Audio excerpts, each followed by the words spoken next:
Good morning, dear Sangha. Wonderful to be here once again.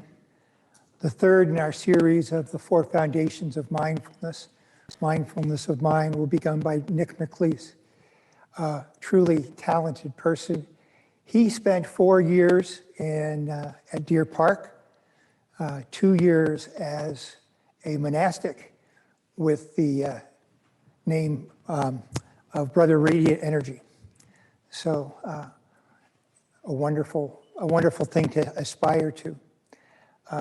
He presently works in Wisconsin. He's back in Wisconsin, and he's dealing with mindfulness and emotional intelligence, as well as artificial intelligence. I never thought, Nick, that artificial intelligence needs emotional intelligence, but I suppose it really does, but yes, and helping us to deal with technology.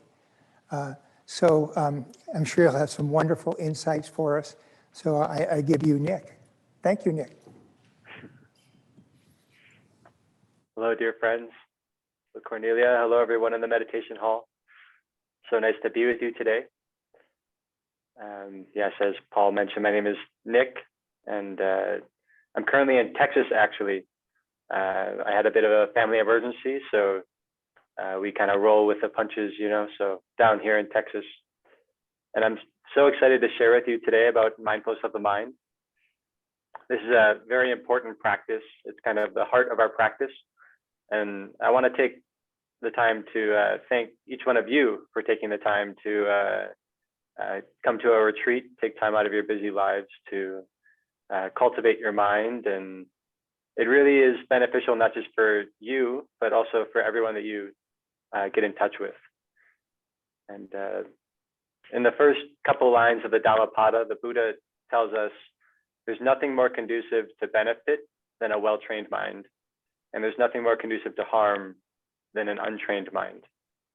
And I really, the first time I heard those words, it touched me so deeply, because that's really the mission of our practice, is to have a well-trained mind. And as far back as I can remember, I was always looking for a guide to show me how to live life well.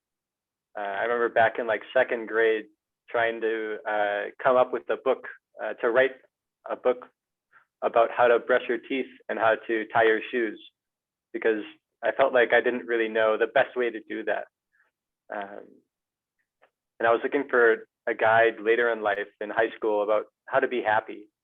I went to a Catholic high school, Marquette High School, and I was really suffering at the time. I think everyone in high school has a little bit of suffering come out, but I was really looking for a way to handle my suffering and how to be happy. And I saw from my parents and from society in general that the traditional path just wasn't working. And so thankfully in college and university, I went and studied psychology at UW Oshkosh. And in the classes, I kept hearing this term mindfulness, and mindfulness is very good for you. There's all these studies that are coming out now at UW-Madison. And they kept showing the benefit of mindfulness, but they never taught us how to be mindful or how to meditate. And so I took it upon myself. I started looking into Headspace and Calm and other mindfulness apps that teach us how to meditate. But after college, I was really looking to dive deeper. So as Paul mentioned, I was so fortunate. I just typed on Google monastery to stay long-term at, and thankfully Deer Park was the first one, top rated on Google, mostly for its great food. I don't know if anyone's been there before, but I was so happy to go there. And yeah, I really found for myself that mindfulness of the mind is the key to be happy in life. So it brings me great joy to have this opportunity to share with you about my experience, what's helped me. And yeah, I just want to let you know I'm also at the beginning of my path. You know, I just want to share from my own experience, and hopefully at least one thing can be helpful for you. So yeah, I want to begin with a quick check-in, and I brought a mindfulness bell with me. So please take a moment to adjust your posture. and come back to the present moment. You can close your eyes and ground yourself in your body. You can feel the solidity of your body. And with the exhale, you can feel your body calming.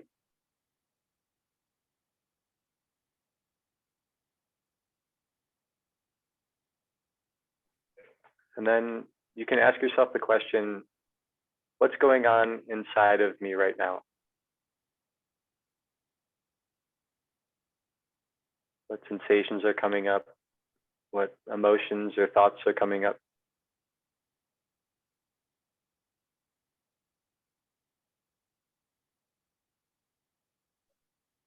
Our job is just to recognize what's going on inside of us. And then you can ask yourself the question, can I be with this? Can I be with the pain in my right knee or the fly that's buzzing around my head?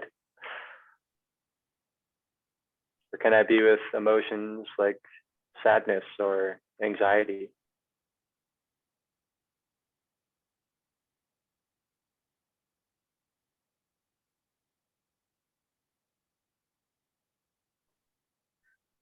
So listen to one sound of the bell.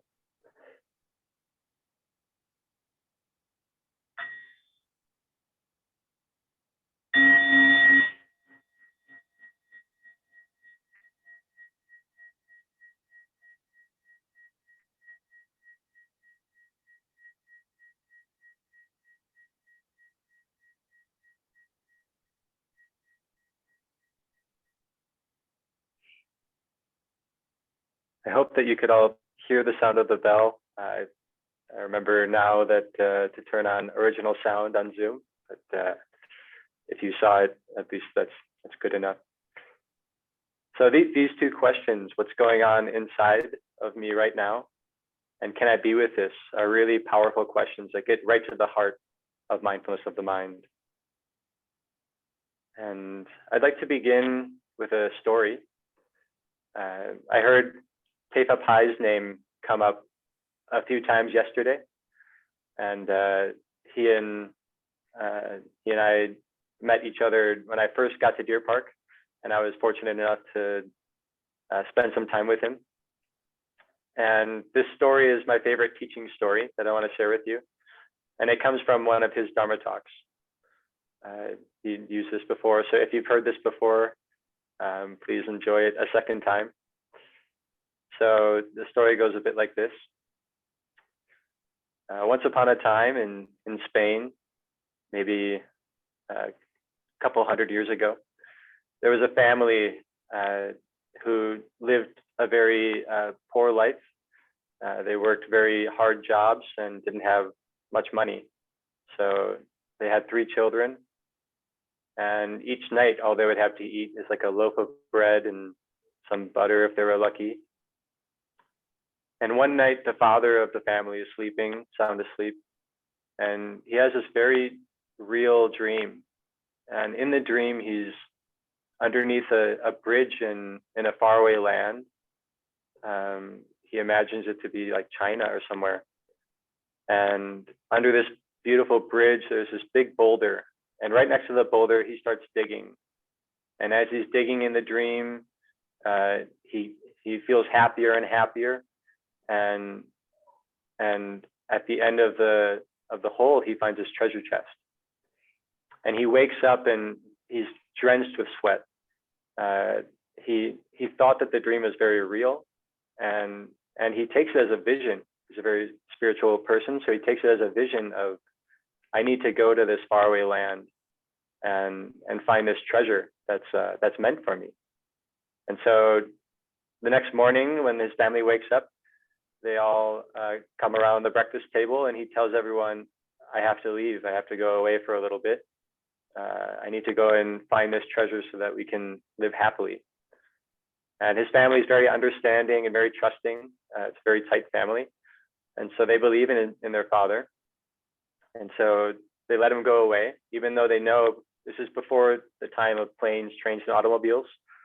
So they know it'll take a long time. So he ventures out for weeks on end, for maybe a month. And he finally reaches China. He finally reaches the place in his dreams. And after searching a bit, he comes to the bridge that he sees in his dream, this beautiful red bridge, arched bridge. And he sees underneath, and he's elated. He's like, it's real, it's real. I'm gonna find the treasure that I saw in my vision. And so he goes and gets a shovel and starts digging. And he's digging for 2 hours, 3 hours, and nothing. He hasn't found anything yet. He would think that he would have found something. And all of a sudden he hears this behind him, these footsteps coming. And he turns around and he sees a police officer there. And the police officer tells him, excuse me, sir, what are you doing? And he tells him, I'm digging a hole. I need to find the treasure that's in this hole. And the police officer starts laughing. And the man who had just dug the hole becomes a little bit offended. He's like, why are you laughing? This is a very real thing for me. And the police officer said, no, no, no. I'm laughing because I had a dream last night. And in that dream, I saw a man under this bridge digging a hole and looking for treasure. And at the end of the dream, I was told to tell you that you need to go back to your roots and dig down deep. And there you'll find what you're looking for. So the man who had just dug this hole is all sweaty. He's a little disappointed because he has to travel all the way back to Spain for another month. And so he does that. And once he returns home, his family greets him at the door, expecting some sort of money with him. But he comes back empty-handed, and the family's a little bit disappointed. But he tells them the whole situation and tells them what the man said. And so they all go to bed that night. It's very late at night. And then they wake up very early in the morning to this loud sound in the kitchen. And they come outside and they see their dad had torn apart their kitchen floor and was digging a hole in their kitchen. And so he's digging and digging, and they all ask him, Dad, what are you doing? Why are you digging a hole in our kitchen? That's where we eat. And he tells them about, well, we're going to find the treasure here that will feed us and make us live happily, you know. And so all the kids, everyone, the family, they all come, and you know, they use their hands and bowls and things to dig a hole with them. And after a couple of hours, the little girl, the little daughter, pulls up a bag, and inside the bag there's 20 gold coins. And so they're all elated. They had never had a gold coin in their life, let alone 20. And so now they have all this money, and they put all the dirt back in the hole, and they live very happily and wealthfully with money for many years to come. But after maybe 5 or 6 years, they had used all their money, of course, to pay for great education for their kids and teach them all these skills. And they're down to their last gold coin. And so late one night, a beggar comes to the door and tells him his heartfelt story of how he came to this dire circumstance and needed some money to feed both his kids and himself. And so the family gives this man the last gold coin. And as the man turns away with the last gold coin, he turns to them and says, dig deeper. And so the family is a little bit confused. They're like, you know, well, we dug that hole 5 years ago, but we found the treasure. What could he mean, dig deeper? And the little girl tells the whole family, we have to dig deeper in that hole. So they dig all night, and they can't see anything. And finally they hear a thump, and they thump. They look and they dig around, and inside there was this treasure chest. And I really love this story because it really illustrates for me the predicament of our lifetime. And not just our lifetime, but this is a story that comes from centuries ago. And so it's really the predicament of a human life. We all want to be happy in life. Everyone that you meet, even people who are causing massive amounts of suffering in the world, everybody wants to be happy. And, you know, today, because of the American dream, we believe that happiness will only come when we get something externally. We get enough conditions externally, then we'll be happy inside. So we travel far and wide all across the world, doing different jobs, digging under different bridges, looking for treasure. And this is where most people live in our society, digging under bridges and coming up empty-handed. But sometimes we get very lucky and someone tells us that we're digging in the wrong place. And, you know, for me, I got very lucky. I met the practice because of my suffering. And I was fortunate enough to find our tradition at Deer Park Monastery. And we learned that we actually need to go back to ourselves and look inside for true well-being. So what is this gold that we can discover within ourselves? Well, the gold is the ability to change our mind in ways that lead to less suffering and to more well-being. So this is the treasure that Thai and the Buddha and many other spiritual teachers from every religion they are telling us about.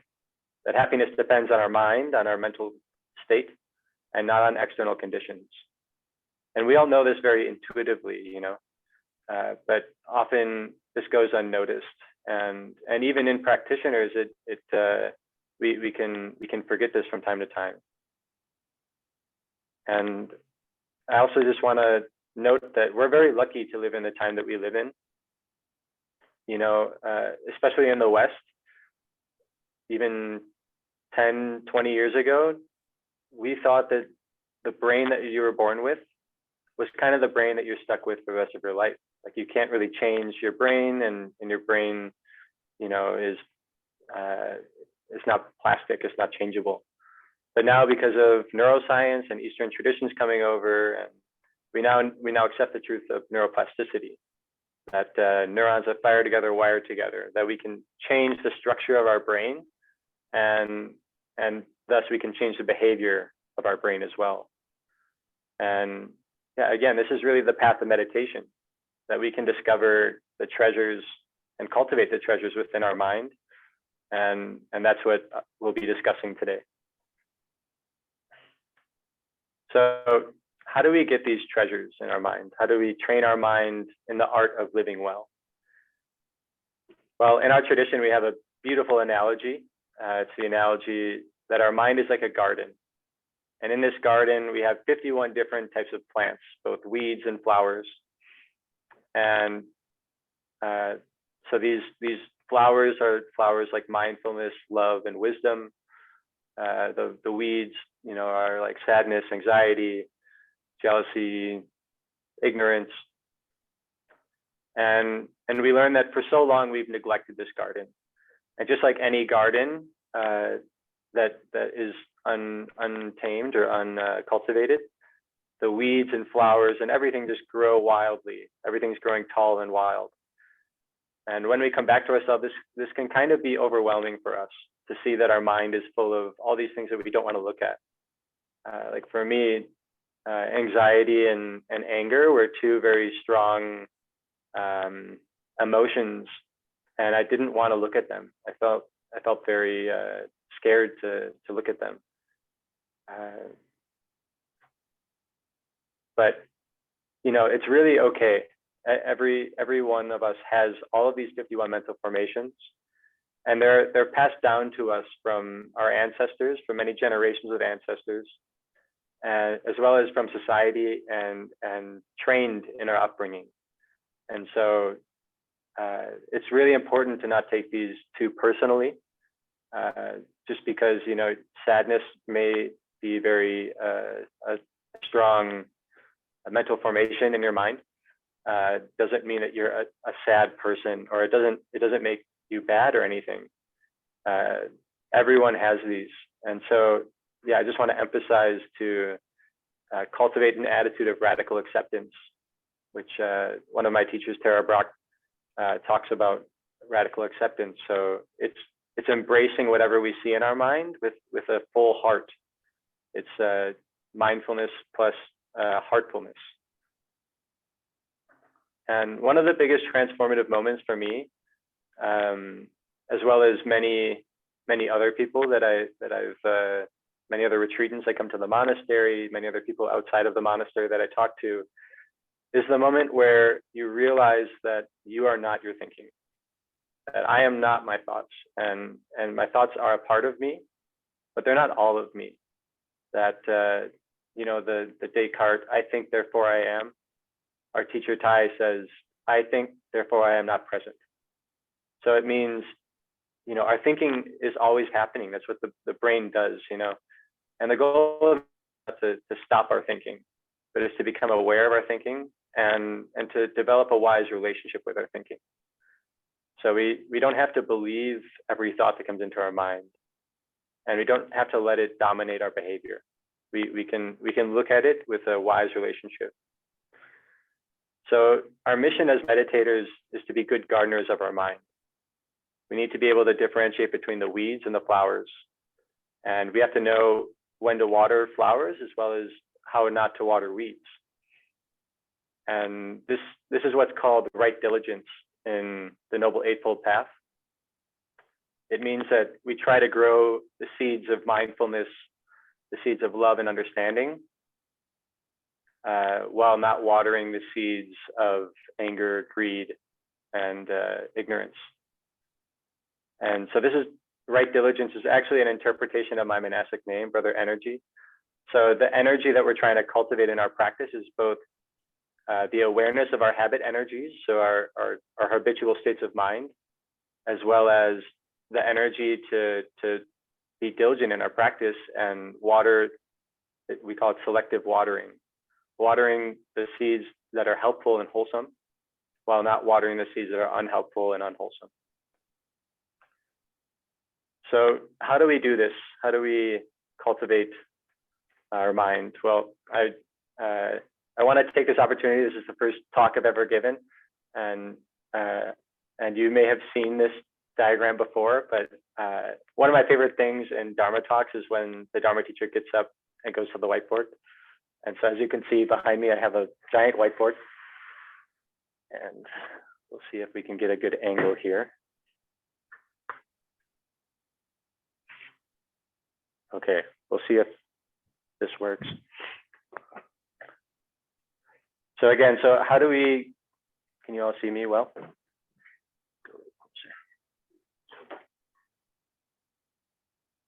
Okay. So how do we cultivate the garden of our mind? Well, Tai gives us this wonderful illustration of our mind being like this circle. So let's see. The Dharma teachers always make a very beautiful circle. Can you see the circle? I'll try and. We can see the circle. Yeah? Okay, thank you, Paul. Okay. So the circle represents our mind.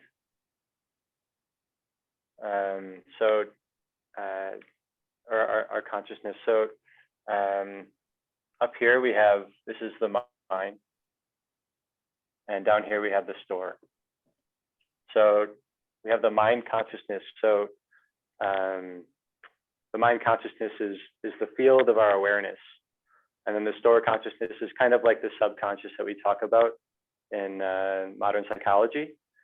It's a little bit different in the Buddhist terms, but so you can imagine it just like a garden. So the store is like the earth. We call the earth the great storehouse in our tradition, but the store has all of the seeds of mindfulness, of hatred, of delusion. All of these seeds, all these 51 mental formations, all live down in the store consciousness.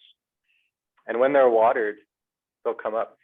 So one of these seeds, just like, you know, I'm down in Amarillo, Texas right now, and I was down here 2 months ago, and they don't get much rain down here. And so when I was down here 2 months ago, Amarillo in Spanish means yellow, and I think that it's because it's so yellow around here. But it's rained so much. There's been massive floods down here, and the grass is out now. All these beautiful flowers are out, and it's amazing that these seeds can be underneath the earth, just waiting for that last condition, and then they'll manifest, right? So when we have a condition, you know, we get a hug from somebody that we truly care about, and it's a beautiful hug. The seed of love comes up, and it turns into the flower of love. So we can feel love and you can feel love in, like, for me, I feel like this glowing in my chest, my whole body gets warm, a smile comes on my lips, my eyes smile as well. And so the flower of mindfulness, or of love, is up there. And what we can do for both the weeds and the flowers, to be a good gardener, we can bring up the seed of mindfulness, to be more aware of what's happening in our mind, in our thoughts. And so again, we can feel them and recognize that they're there. And Ty gives us 4 steps. So I'll write that over here. The four steps that we can do to take care of our mind. First is to recognize. So we recognize what's happening in the present moment. We recognize, the seed of love is coming up in me right now. We recognize how that feels in us. We recognize how that changes our mind, what kind of thoughts come up. And we recognize how that changes our behavior, right? So our thoughts, our speech, and our mind, and our behavior, the 3 types of action that we can do. So that we recognize it and we accept it. So we accept, right now is a great moment of love. This is a great moment, and I don't want to be anywhere else than right here. I just want to be in this moment. The third step is to embrace. So embracing, again, means to become fully involved with our experience. We're not just observing it, but we're fully in the moment. We're fully feeling, and we're clearly knowing what's happening in the moment, and fully experiencing that. And then third is to let go, or fourth is to let go. So we're not trying to hold on to this experience of love for too long, because just like if we tried to hold on to a caged bird, or hold on to a bird, and it would not be as beautiful as if it were, on a tree somewhere. So if we can just, recognize that this moment's a beautiful moment and experience it while it's happening, and then let it go, and then continue on with the rest of our day, that's a very great way to go through life. So let's imagine, instead of a flower coming up of love, instead, let's imagine that this is the experience of sadness.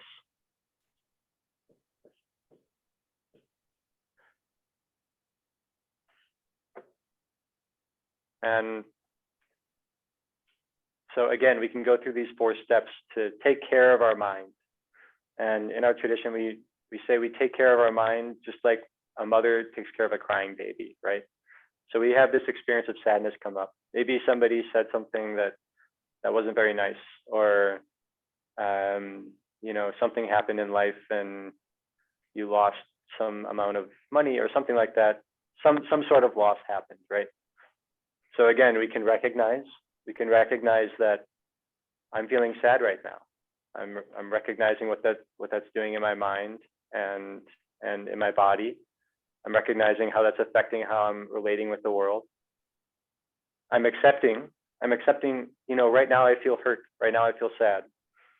And that's okay to feel sad. It's not like because we're meditative practitioners that we can just feel amazing all the time and feel boundless love all the time. We're all human, and all humans experience every one of these mental formations. And so, but now we know how to take good care of it. That's the difference. So again, third, we can embrace it. So we embrace it with the energy of mindfulness. So I'm feeling sad, and my sadness sometimes tells me that this is the end of the world, that this means that I am somehow not good enough, or something's wrong with something. But we embrace it with mindfulness, and we take good care of it. And we can ask it, and just how we did that check-in, we can ask ourselves, what are we feeling right now? And can I be with it?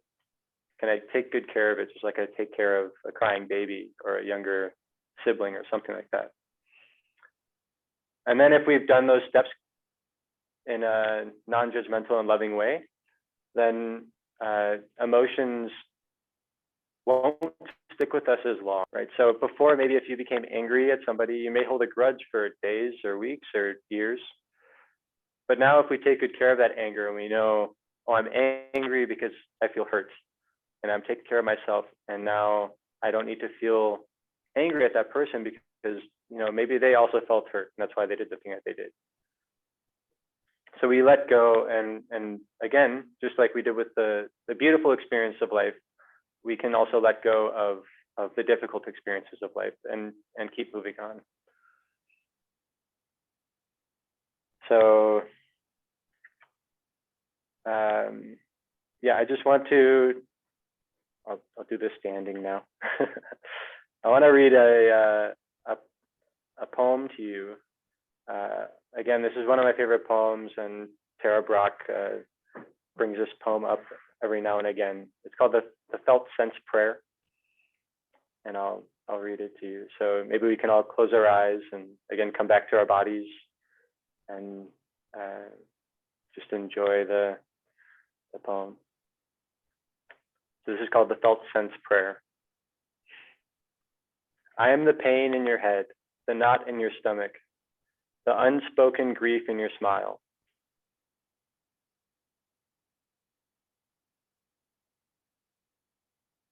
Lack of trust. I am your hot flashes, your fragile low back, your agitation and your fatigue. You tend to disown me, suppress me, ignore me, inflate me, coddle me, or condemn me. Usually want me to go away immediately, to disappear, just back into obscurity. More times than not, I'm only the most recent notes of a long symphony, the most evident branches of roots that have been challenged for seasons. So I implore you, I am a messenger with good news, as disturbing as I can be at times. I am wanting to guide you back to those tender places in yourself, the place where you can hold yourself with compassion and honesty. I may ask you to alter your diet, get more sleep, exercise regularly, or breathe more consciously. I might encourage you to seek a vaster reality and worry less about the day-to-day fluctuations of life. I may ask you to implore the bonds and the wounds, to explore the bonds and the wounds of your relationship. Wherever I lead you, my hope is that you will realize that success will not only be measured by my eradication, but by the shift in the internal landscape from which I emerge. I am your friend, not your enemy. I belong. I have no desire to bring pain and suffering into your life. I'm simply tugging at your sleeve, too long immune to gentle nudges. I desire for you to allow me to speak to you in a way that enlivens your higher instincts for self-care. My charge is to energize you, to listen to me with a sensitive ear and a heart of a mother attending to her precious baby. You are a being so vast, so complex, with amazing capacities for self-regulation and healing. Let me be one of the harbingers that lead you to the mysterious core of your being, where insight and wisdom are naturally available when called upon with a sincere heart.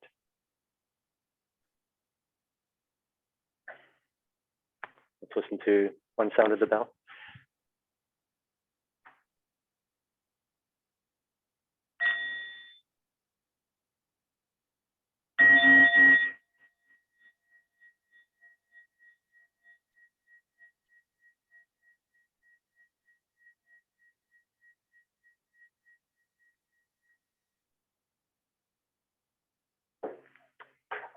So our teacher says that in every weed there's a flower, or no mud, no lotus is a famous calligraphy of our teacher.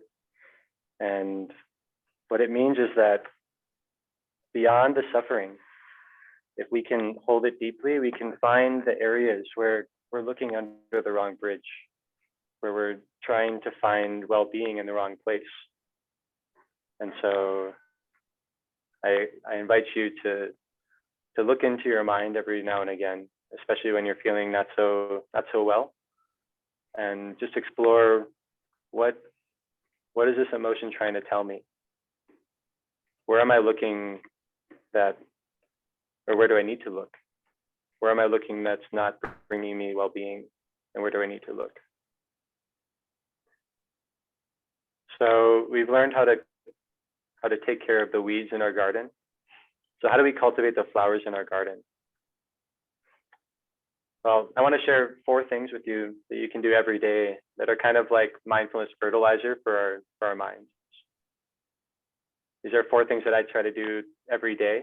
It can be difficult to check them off, but I have experience that watering these flowers daily really makes my life, brings well-being into my life. So the first practice is to cultivate gratitude. And gratitude is so important, especially in the society that we live in, because it goes against the normal habit of trying to get more. Gratitude tells us that we already have more than enough conditions to be happy. It's living with a cup that's completely full rather than half empty. And yeah, it really brings a sense of contentment and well-being into my life. And because again, anxiety for me is very common, and the anxiety tries to tell me that I don't have enough, that I need that next thing. So that's one thing. The second practice, just like Paul talked about yesterday, is to seek discomfort. And this has been one thing that's really helped me with my anxiety, because with my anxiety, I would always try and stay in my comfort zone.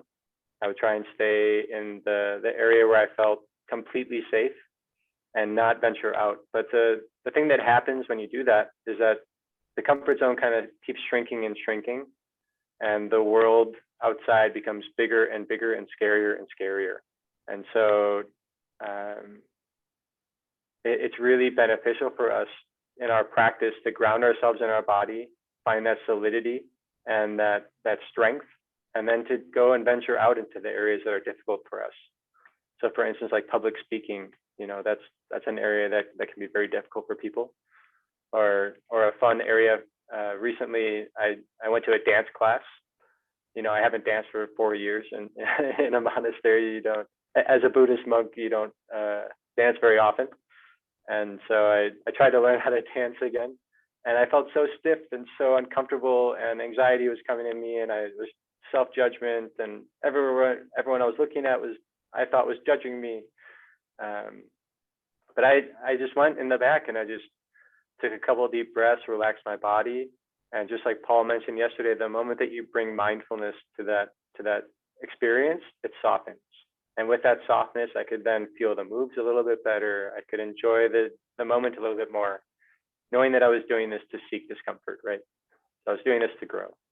And so in our practice, that's really the area of growth, is when we can go outside of our comfort zone of just maybe staying with the breath. Maybe for me, that I did that for a long time.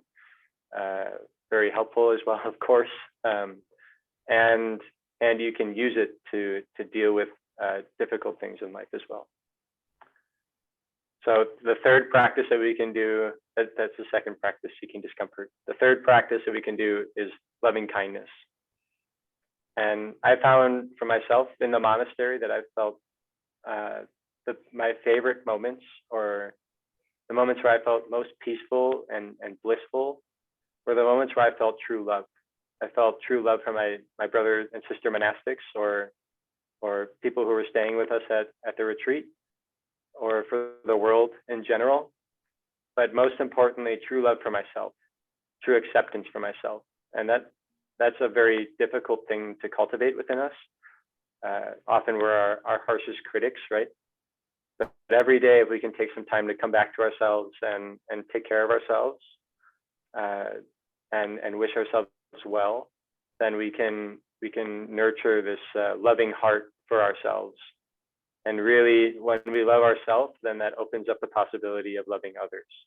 If we have some still like judgment or self-hatred, it can be very difficult to feel true love for people. And so coming back to ourselves and taking care of ourselves is very important, as well as practicing loving kindness.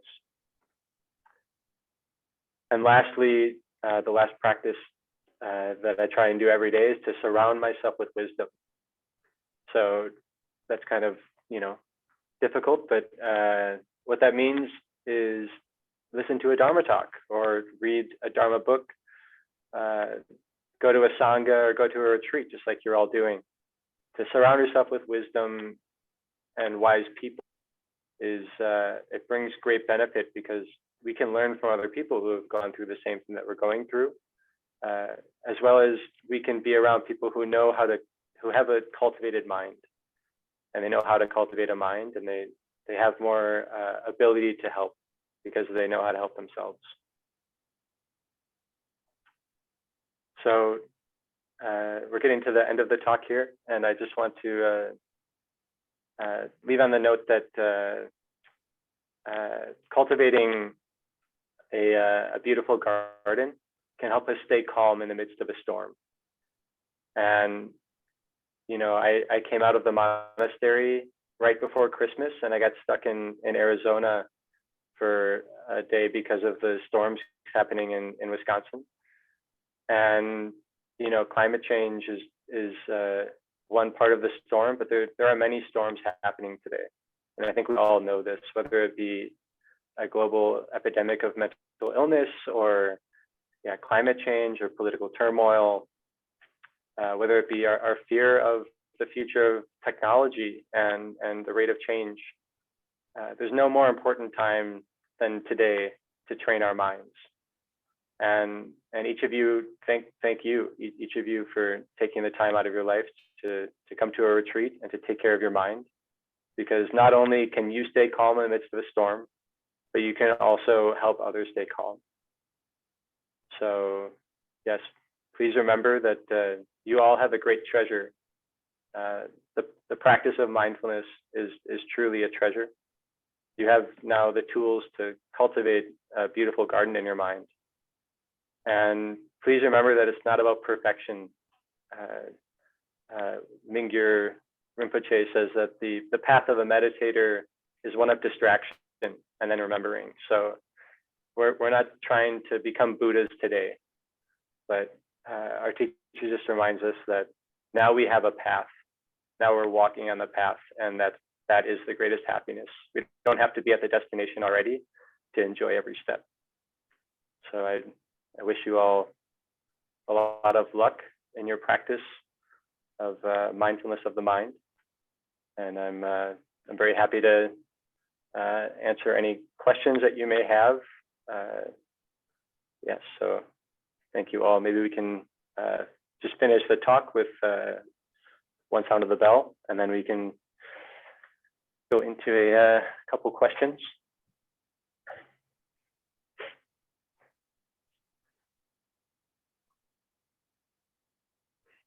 So again, with the sound of the bell, just come back to your body and do a check-in. Just ask yourself, what's happening inside of me right now?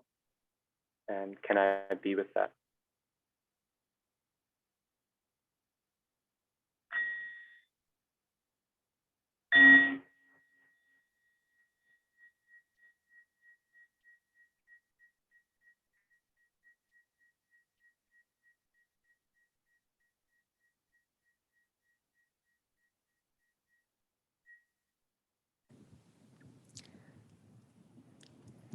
Deep gratitude, Nick, to you. That was wonderful.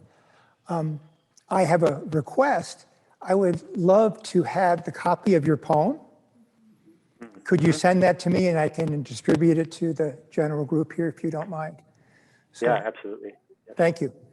Do we have people who have questions? Anyone have questions in the audience?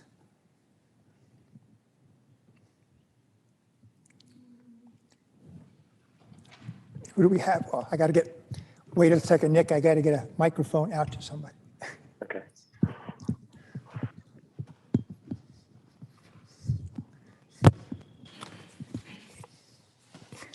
Thank you so much for your wise teaching and sharing your experience.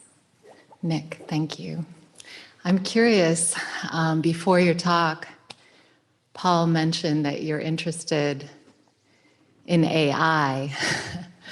And there's, of course, a lot of fear and trepidation about that. Would you be willing to share whether you see potential for AI to support mindfulness practice? Mm-hmm. Yeah, that's a wonderful question. Thank you. I'm getting a little bit of an echo. Oh, there we go. Okay, thank you. Yeah, coming out of the monastery, I was blown away. ChatGPT had just come out, and so maybe some of you are familiar with that. But it seems like AI is now the new buzzword, like everybody's talking about it. And rightfully so. It's a very exciting and powerful technology. And I absolutely see many use cases where it can be used to help us become more mindful. One way, how I understand AI, and again, I was in a monastery for the past 4 years, so I don't know all the ins and outs of it, but how I understand it is that it takes this large data set. It takes about 1/5 of the internet, and then it predicts what a response would be to your prompt.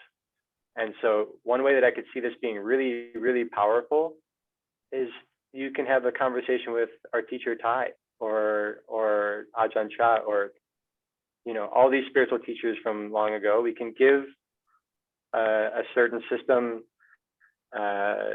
all this data of talks and of books, and from that, the AI would predict what that person would say to your question. And of course, this brings challenges as well, because instead of talking to a person who has been a monastic for 20 years or so, like Tepa Pai, for instance, or a practitioner for a long time, and I'm sure many of you have practiced for longer than I have, including Paul and Cornelia. It does present some challenges of knowing when it's true, but that's true with all of the teachings. The Buddha tells us to question everything that he said and use it in our lives and see if it's helpful. So that's one way that I can see AI helping us, is deepening in our practice. And there's also many beneficial things that will come. It's kind of a funny thing to bring up in a retreat, but like every student, every kid will now have a personal tutor, or there's many possibilities. It will help with climate change. It will help in many ways. It does not pose a threat to us, but just like with nuclear energy, the threat is when people misuse that technology, right? So please keep cultivating your mind and passing that on to other people, because that will help help with this new technology as well. So thank you for your question. Yes.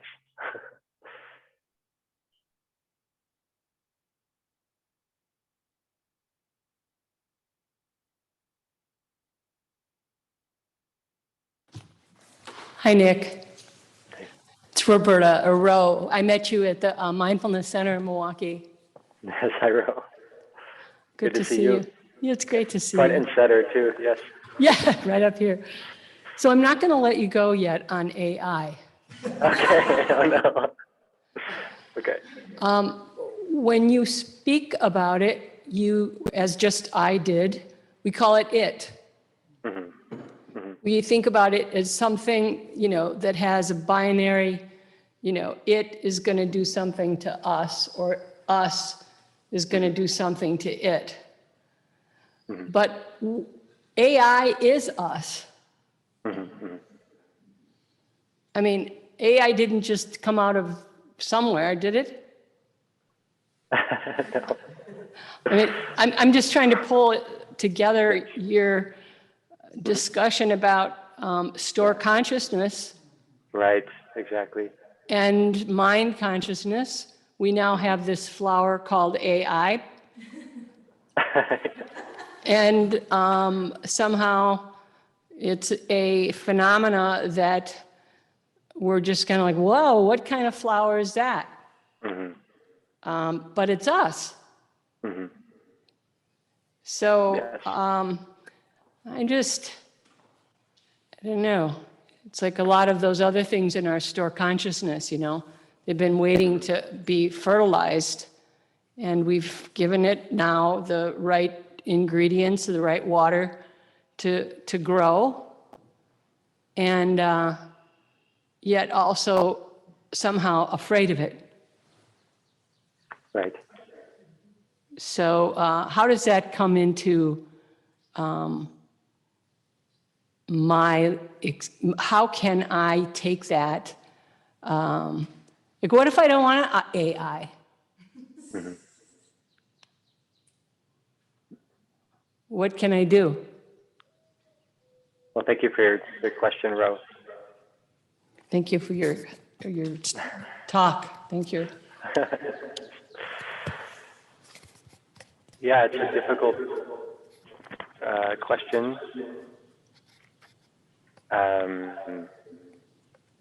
So AI again takes about a fifth of the internet and uses that to predict. Sorry, I'm getting an echo. No, that looked good, actually. Yeah, there it is. So it looks like I have to turn it off. I'm using AI right now, just going through my headphones. It's so interesting because it does. Oh, there we go.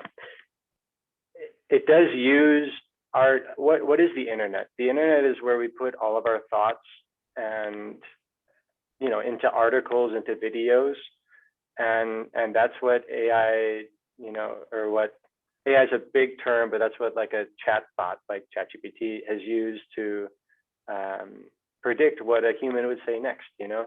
So the internet is just it's just another technology that allowed us to do many great things, as well as a potential for danger, right? And so just like how the internet was confusing and scary to people when it first came out, because we didn't know what it could do, AI is something similar. And so what really touched me in your question was that AI is us, and that is so true. That AI, both, it's made of the same material. We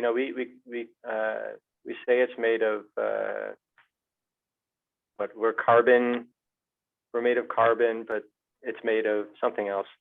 But it all comes from the earth, right? And it all, just like how I think that we all are the same in terms of we all have this body that comes from the earth. We all have these seeds that are planted in our stored consciousness that we can take care of differently, but that we all are, right? Our teacher has the term interbeing. Just so I think artificial intelligence, I didn't think this is where just so I think, AI has a piece of us. And so the more that we can take care of us and use it ethically, I know AI ethics is a big thing now. The more that we can use it ethically and train it just how we would train the neurons of our kids by showing it love and respect and asking it to do, like fold our socks or do something that is wholesome and we wouldn't tell a kid to go and do something that we wouldn't do ourselves, right? And so I think that's the responsibility that we have as AI is a part of us, is to use it with love and respect. So that's just what lands for me, but I hope that answers at least a part of your question. So thank you for that. Thank you, Nick. Cornelia, who is attending also distantly, had raised her hand. If you have a question, Cornelia. Well, I don't really have a question, but I wanted to comment. First of all, I wanted to thank Nick for this wonderful Dharma talk. And it's hard to believe this, their first Dharma talk.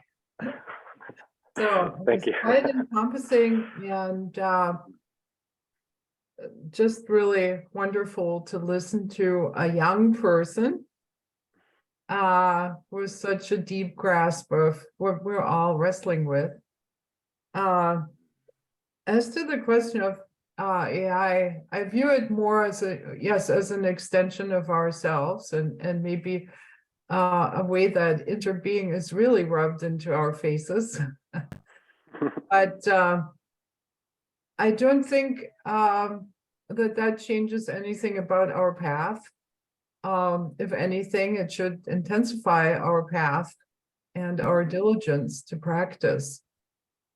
Yeah, that's really all I wanted to say. Thank you, and I'm very glad I was able to, thanks to technology, be there and experience your talk. I wish you all a wonderful remainder of the retreat. I'll try to be there tomorrow. Thank you.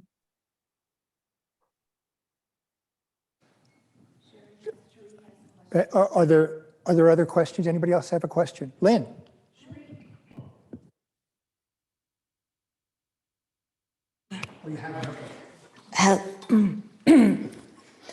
Nick, are you still there? Still here, yes. Okay. Hi, Nick. It's Cherie. We met once, I think, in the young group. First, I want to thank you. That was an amazing Dharma. I feel like you put into words all these things that have been floating around in my heart and mind, and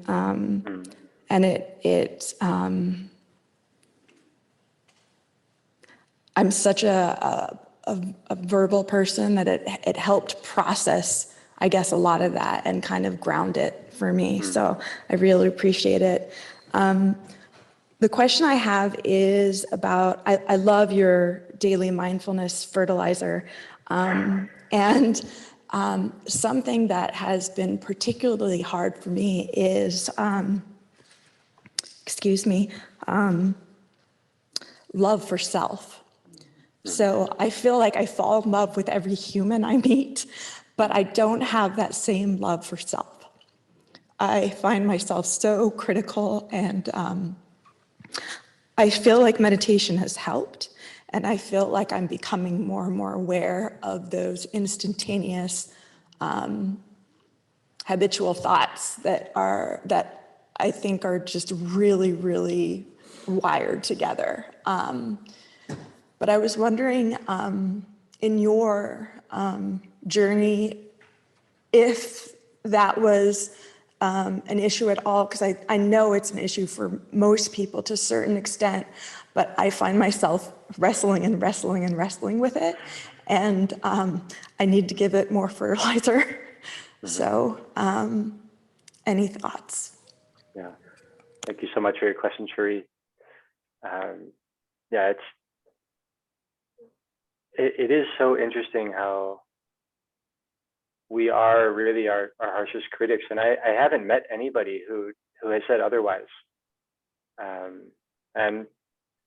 And again, the path is not about perfection. Like, preparing for this Dharma talk, there were so many times my mind was like you don't have the right to be saying this stuff, or like sending me messages of unworthiness, which has been constant in my life, right? And that is really where a lot of our suffering comes from, is this resistance within us, like about ourselves.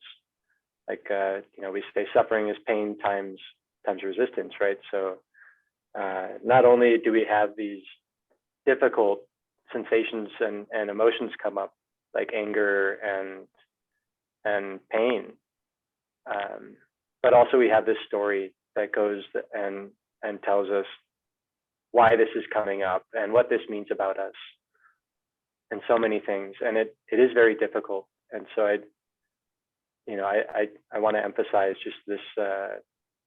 First of all, I want to recommend this book, Radical Acceptance, Tara Brach. She has been really helpful for me on my path. I've listened to hundreds of hours of her talks, and it can be very helpful to listen to someone with such a big heart like her, Sharon Salzberg, all of these beautiful teachers, our teacher, Thich Nhat Hanh,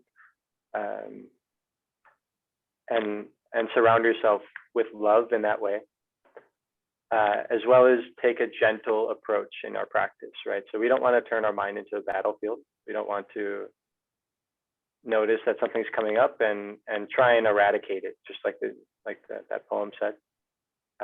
But we want to treat it with a certain friendliness, and so we have many gathas or phrases, practice phrases that help in our practice. And one that's really helped me is "Hello, my friend." And I got this. This one just came up for me after a Sister D Dharma talk. I also highly recommend Sister D's Dharma talks on this subject. Sister Danyam, who's a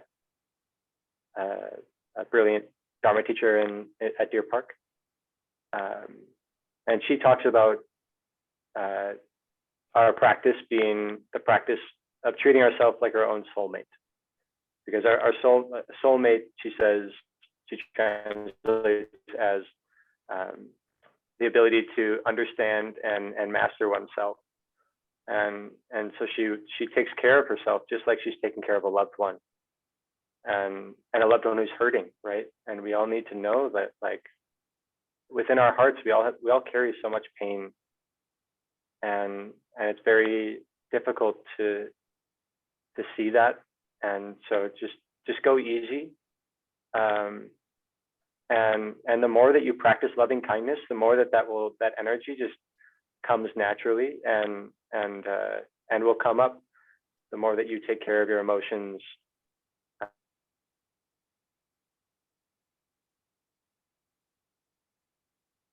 an emotion like anxiety comes up for me. Hello, my friend.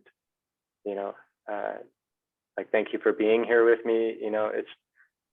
At first it may seem difficult and fake, but after a while you just see that these are just visitors in our mind, and again, they're not us. And there's a beautiful story that I'll share of that our teacher shares often, of the Buddha. And when the Buddha was staying in one of his monasteries with hundreds of monastics practicing around, Mara, who's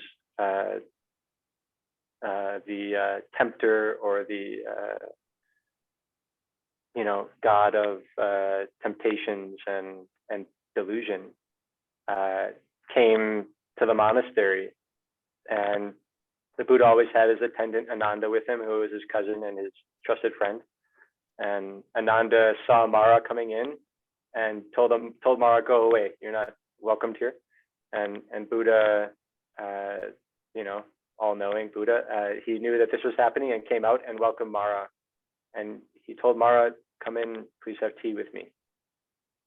And so this story is really beautiful, because Mara can be this force of delusion when we're suffering that can cause extra pain in us. But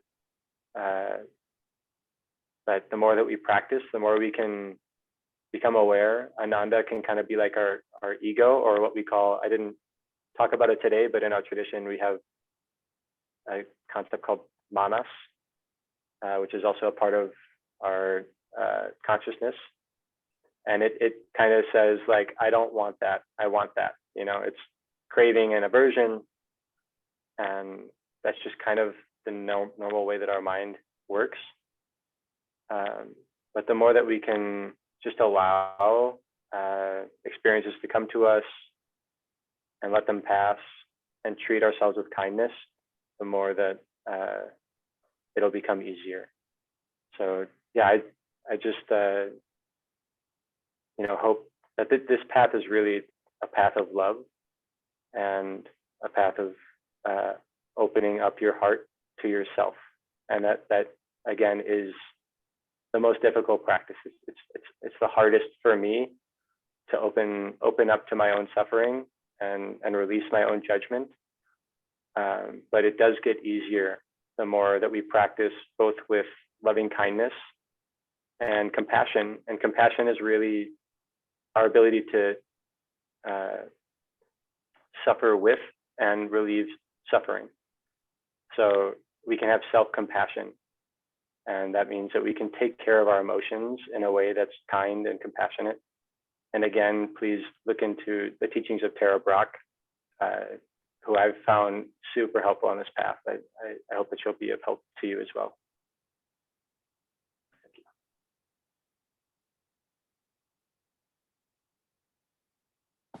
Thank you. Thank you for your wisdom, everything that you said. I picked up a book here. It's the Christine Center. So it's Thomas Merton. It's an old book. And in that, he was talking about how we're being led by the collective and to consume. And this was in 1968, the book was, and talked about the contemplative life and how that was in contrast to that. And with the discussion on AI, I feel like that is the collective unconscious, everything, and it's leading us, and it's leading us to consumption. So I do see kind of a danger in it. I feel too, even like my navigator. I was in my husband's car without it, and I didn't know where I was.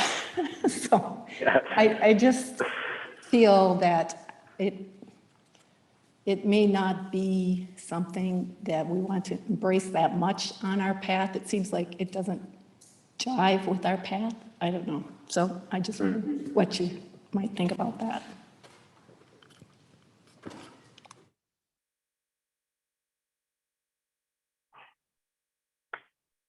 Yeah, what comes up for me just on the first part of that question about the consumption aspect is that today with the collective, especially in America, the norm is to consume, and that doesn't mean that we can't practice. It's Tai says in one of the books, I believe a book where he actually mentions Thomas Merton, because as you may know, they were friends, but in Living Buddha, Living Christ, I believe, that our teacher would not want to live in heaven where there's no suffering, because he loves the practice of transforming. He knows Noma no lotus. He knows that a place like that does not exist. A utopia is a utopia because it means no place, right? And so our idea of like a perfect place for practice, like a pure land, or like a place after we die, can be helpful. It can definitely be helpful, especially with like our ethical behavior. It can help us lead a more ethical life so that we can get that in the future. But the most fertile place of practice is in the present moment, and our present moment right now does include a lot of craving and consumption.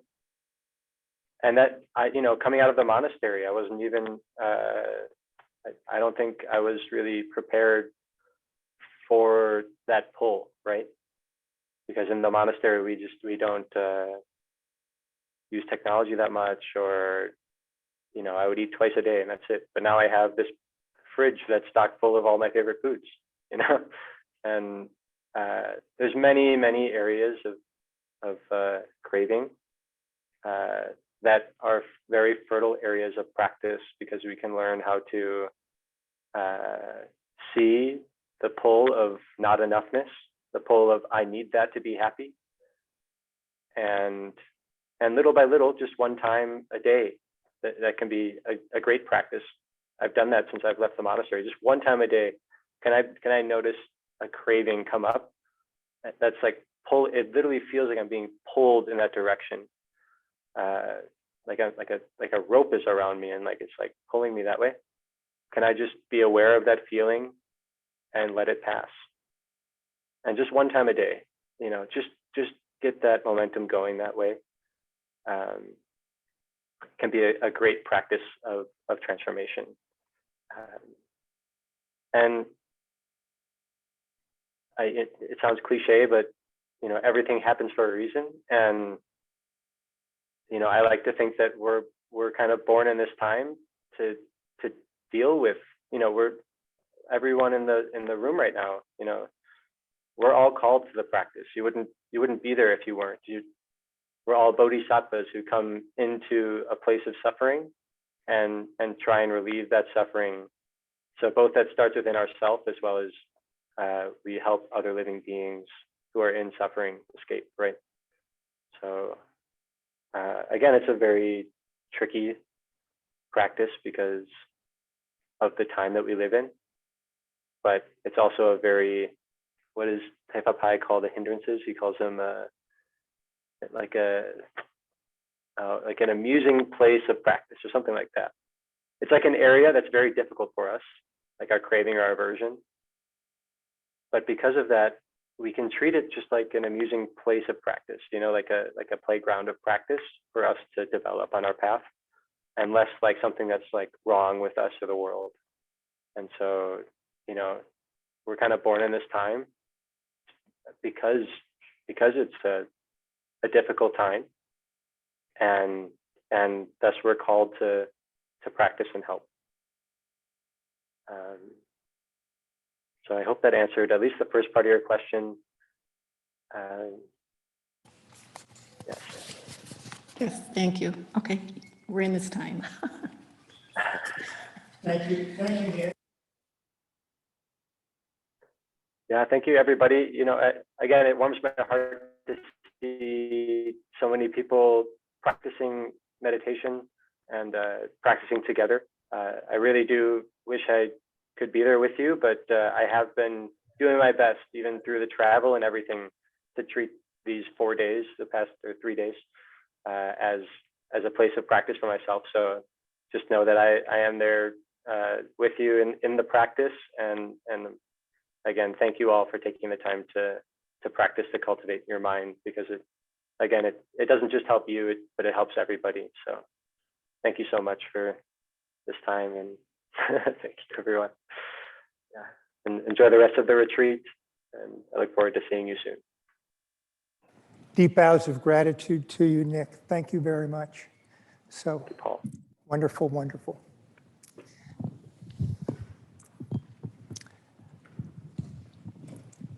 Well, dear friends, that was just a delicious little bite of the Dharma, wasn't it? So we are heading into the rest of the day. We'll have walking meditation at 11:15. We're a little bit over, and maybe 11:20. We'll have walking meditation at 11:20 for people who wish to do that. I want to tell the people, I also want to make a really remark. Three different people have drawn the circle with the